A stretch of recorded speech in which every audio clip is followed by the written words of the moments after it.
Welcome to my story farm house.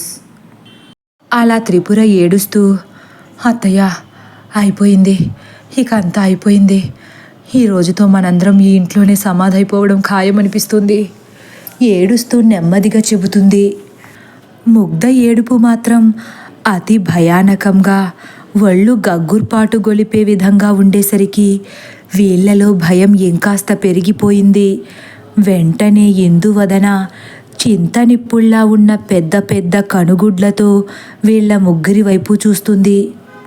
వీళ్ళు నోటికి అడ్డంగా చేతులు పెట్టుకుని బెదిరిపోతూ నుంచునేసరికి వెంటనే దేవుడి గదిలో ఉన్న చందు లక్ష్మీల వైపు కోపంగా చూస్తూ క్షణంలో వీళ్ల దగ్గర మాయమై దేవుడి గది ముందు ప్రత్యక్షమవుతుంది.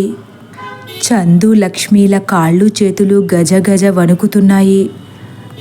అయ్య బాబోయ్, వచ్చేసింది, మనం కూడా దొరికేశామయ్యా ఏడుస్తూ చెబుతుంది లక్ష్మి. అవునే, తుమ్మ ఆపుకుని ఉండాల్సింది. చందు కూడా వణికిపోతూ మాట్లాడుతున్నాడు. మల్లికా అని గంభీర స్వరంతో పిలుస్తుంది ఇందువదన. లక్ష్మి కళ్ళు తేలేసింది. నిన్నేనే, మల్లిక అంటే నువ్వే, మర్చిపోయావా అంటాడు చందు బెదిరిపోతూ. నాకు అర్థమైంది, అదేమన్నా నా ఫ్రెండా పిలిచిన వెంటనే వెళ్ళిపోవడానికి అని లక్ష్మి అంటుండగా, మల్లిక ఎంతో లాలించి రాకుమారిని నిద్రపుచ్చాను. రాకుమారి ముగ్ధమోహినీదేవి అలా గుక్కపెట్టి ఏడుస్తుంటే ఆడించాల్సిన నువ్వు దాగుడు మూతలాడుతున్నావా అని ఇందువదన అడిగేసరికి, అయ్య బాబోయ్, ఇప్పుడు నన్ను వెళ్ళి ఆడించమంటుందా ఏంటి అని బెదిరిపోతుంది లక్ష్మి. సోమదత్త, ఈ మహారాణి మాట అంటే నీకు కూడా విలువ లేకుండా పోయిందా? మహారాజు భైరవవర్మకు నాపై ప్రేమ తగ్గిపోయేసరికి మీ అందరికీ నేను చులకనైపోయానా? దీనికి పర్యవసానం చాలా అనుభవిస్తారు. బయటకు రండి పెద్దగా అరుస్తుంది. ఒక పక్క ముగ్ధమోహిని ఏడుపుకే వళ్ళు జలధరిస్తుంటే, ఇంకో పక్క మధ్య మధ్యలో ఇందువదన అరుపులకు జడిసిపోతూ ఇప్పుడు లక్ష్మీ చందులను ఏం చేయబోతుందో అని కిక్కురు మనకుండా చూస్తున్నారందరూ. లక్ష్మే, మనల్ని పిలుస్తుంది, వెళ్ళకపోతే చంపేస్తుందంటావా అంటాడు చందు. నీ ముఖం, ఈ గదిలో ఉన్నాం కాబట్టి ఇప్పటిదాకా అయినా బ్రతికున్నాం, లేకపోతే ఈ పాటికి ఎప్పుడో చచ్చేవాళ్ళం అంటుంది లక్ష్మి. నిజంగానే ఈ గదిలోకి రాలేదంటావా దెయ్యం? ఒకవేళ వస్తే మాత్రం ఒక్క క్షణం ఆగకుండా మనల్ని చంపేస్తుందేమోనే. రాలేదని నాకు కూడా అనిపిస్తుందయ్యా. వచ్చేదైతే నిన్న శారదమ్మను కాపాడినప్పుడే వచ్చుండాలి కదా. అది నిజమేనే, మనకింకా ఈ భూమి మీద నూకలు రాసి పెట్టినట్లున్నాడా భగవంతుడు అని గుండెలపై చేయి వేసుకుంటాడు చందు. మల్లిక, రాకుమారిని లాలించాలి, త్వరగా బయటకు రా. సోమదత్త, నా సహనాన్ని పరీక్షించొద్దు, ఆఖరిసారిగా ఆజ్ఞాపిస్తున్నాను అని ఇందువదన మళ్ళీ అరిచేసరికి, అమ్మో, ఒకవేళ వెళ్ళకపోతే ఏం చేస్తుందంటావు అంటాడు చందు. నాకు మాత్రం ఏం తెలుసయ్యా అని వీళ్లలో వీళ్ళే మాట్లాడుకుంటున్నారు. ఇక ఇందువదన లక్ష్మి వాళ్ళు ఎంత పిలిచినా బయటకు రాకపోవడంతో పెద్దగా అరుస్తూ పైకి చూస్తుంది. అందరూ ఒక్కసారి పైకి చూస్తారు. పైన చైత్ర గాల్లో వేలాడుతూ కనిపిస్తుంది. ఉన్నట్లుండి అందరూ చైత్ర చైత్ర అని బిగ్గరగా ఏడవడం మొదలుపెట్టారు.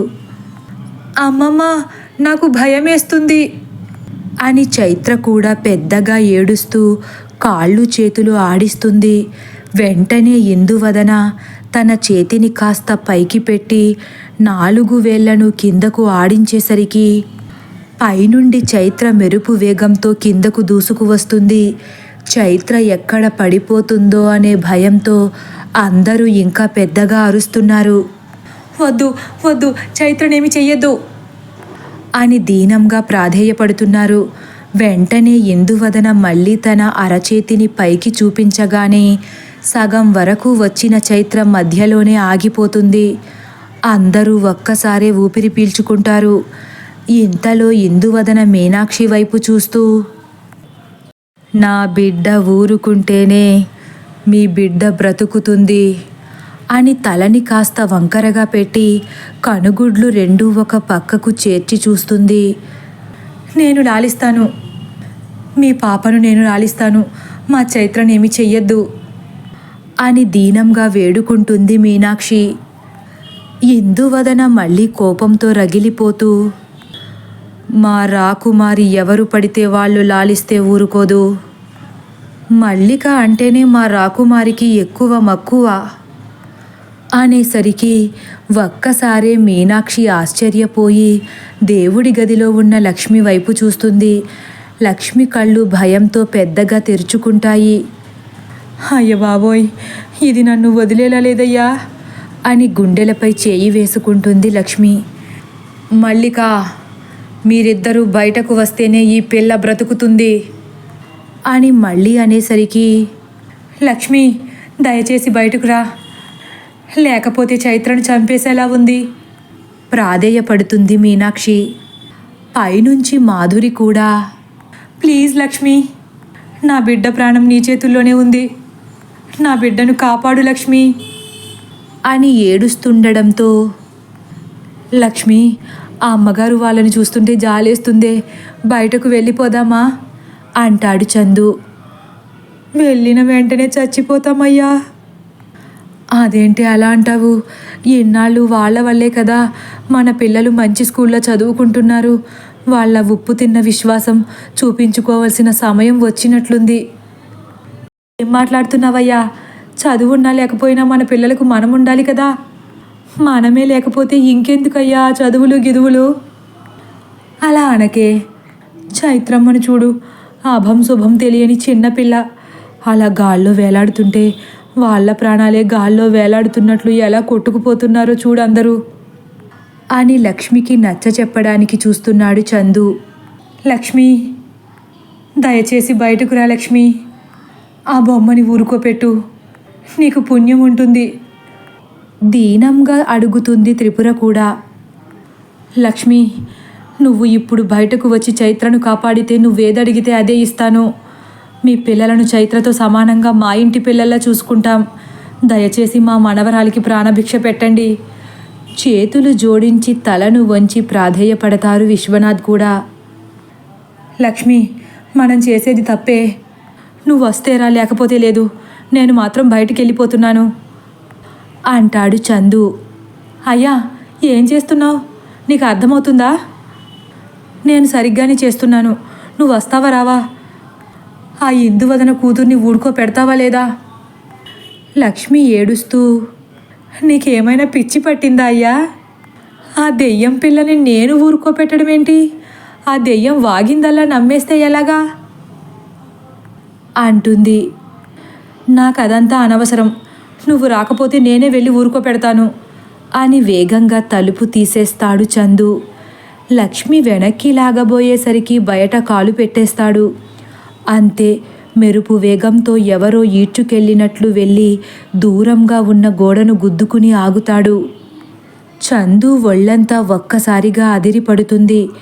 ఒక్క క్షణం చుట్టూ ఏం జరుగుతుందో కూడా అర్థం కాలేదు.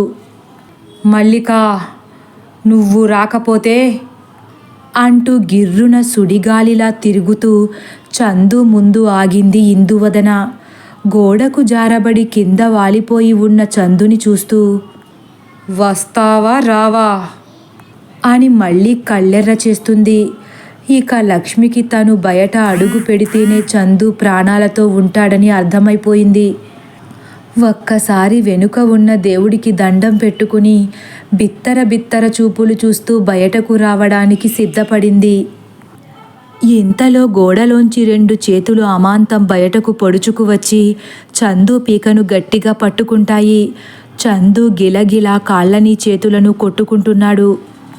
చందు, వద్దు, చందునేమి చెయ్యొద్దు అంటూ మళ్ళీ అందరూ ఒక్కసారే గొళ్ళుమన్నారు. వద్దు, మా ఆయన్నేమి చెయ్యొద్దు అంటూ లక్ష్మి రెప్పపాటులో బయట అడుగు పెట్టేస్తుంది. లక్ష్మిపై ఇందువదన కోపంతో రగిలిపోతూ గిర్రున తిరుగుతూ వెళ్ళి లక్ష్మికి అరడుగు దూరంలో నుంచుంటుంది. లక్ష్మి గుండె ఆగినంత పనయ్యింది. కళ్ళను గట్టిగా మూసేసుకుని ఏడవడం మొదలుపెట్టింది. వెంటనే ఇందువదన కోపంగా తన చేతితో లక్ష్మి పీకను గట్టిగా పట్టుకుని పైకి ఎగరేస్తుంది. లక్ష్మి వేగంగా వెళ్ళి ముగ్ధమోహిని ఊయలపై బొమ్మలా గాల్లో తేలుతుంది. ఎక్కడ కింద పడిపోతానో అని భయంతో లక్ష్మి ప్రాణం పోయేలా ఉంది. చందుని ఆ చేతులు విడవట్లేదు. కానీ నీ పతిదేవుని ప్రాణం సమాధిగా మారకముందే రాకుమారిని ఊరుకోపెట్టు, గట్టిగా అరుస్తుంది ఇందువదన. ఎలా ఊరుకోపెట్టాలో లక్ష్మికి అర్థం కావట్లేదు. ఇంతలో మీనాక్షి, ఏదైనా పాట పాడు లక్ష్మి, చందు ప్రాణాలు పోయేలా ఉన్నాయి కంగారుగా అంటుంది. లక్ష్మి ఆ ఊయలపై గాల్లో దెయ్యంలా వేలాడుతూ, నాకు పాటలేమీ రావమ్మా. ఒక్క పాట కూడా రాదా లక్ష్మి? త్రిపుర కూడా కోపంగా అడుగుతుంది. లక్ష్మి ఒక్క నిమిషం ఆలోచనలో పడి, ఒక పాటొచ్చమ్మా అంతే. అదే పాడవే, మీ ఆయన చచ్చిపోయేలా ఉన్నాడు అంటుంది మీనాక్షి. వెంటనే లక్ష్మి వింత గొంతుతో, ఇప్పటికింకా నా వయసు నిండా 16, చీటికి మాటికి చేయేస్తూ చుట్టూ కుర్రాళ్లే అని పాడేసరికి అంత భయంలో ఉన్న అందరూ కూడా ఆశ్చర్యంతో కళ్ళు తేలేసి ఒక్కసారి లక్ష్మి వైపు చూస్తున్నారు. అప్పటి వరకు గుక్కపెట్టి ఏడుస్తున్న ముగ్ధ ఒక్కసారే లక్ష్మి పాటకు హడలిపోయి ఏడవడం ఆపి కళ్ళు తెరిచి పైకి చూస్తుంది. లక్ష్మి తన ఉయ్యాలపై గాల్లో బొమ్మలా తిరుగుతూ ఉంది. లక్ష్మి పాటే వింతగా ఉందంటే ముగ్ధమోహినికి లక్ష్మి వెకిలి చూపులు, వెకిలి చేష్టలు ఇంకా వింతగా అనిపించింది. ఒక్క ఉదుటున ఉయ్యాలలో లెగిసి కూర్చుని చప్పట్లు కొడుతూ బోసి నవ్వులు నవ్వడం మొదలుపెట్టింది. అమ్మయ్య, అందరూ ఊపిరి పీల్చుకుంటారు. లక్ష్మి కూడా, మహారాణి, రాకుమారి నవ్వుతున్నారు, మా ఆయన్ని విడిచిపెట్టండి మహారాణి అని ఏడుస్తూ బ్రతిమాలుకుంటుంది. ఇందువదన మాత్రం ఇంకా కోపంగానే చూస్తూ, బాగా ఆలస్యం చేసేశావు మల్లిక. ఇంకొకసారి ఈ రాణి ఆజ్ఞను నిర్లక్ష్యం చేయకుండా నువ్వు ఉండాలంటే ఇప్పుడు మీ ఆయన చావాల్సిందే. ఆ మాటకు అందరూ ఆశ్చర్యపోతారు. వెంటనే లక్ష్మి పెద్దగా ఏడుస్తూ చేతులు అడ్డంగా ఊపుతూ, వద్దు మహారాణి, ఆయన అమాయకుడు, ఆయన్ని ఏమీ చెయ్యొద్దు అని వాపోతుంది లక్ష్మి. చందు నరాలన్నీ మెలిపెట్టేసినట్లు చాలా నొప్పిని అనుభవిస్తున్నాడు. వంట్లో ఉన్న రక్తమంతా ముఖంలోకి, కళ్ళలోకి వచ్చి చేరిందా అన్నట్లు ముఖం, కళ్ళు ఎర్రగా చింతనుప్పుల్లా మారిపోయాయి. ఇక కాసేపట్లో తన ప్రాణం గాల్లో కలిసిపోతుందని అర్థమై తదుపరి భాగం కోసం వేచి ఉండండి. ఒకవేళ నా కథ కానీ మీకు నచ్చినట్లయితే లైక్ చేసి సబ్స్క్రైబ్ చేయడం మర్చిపోకండి. Thank you for watching.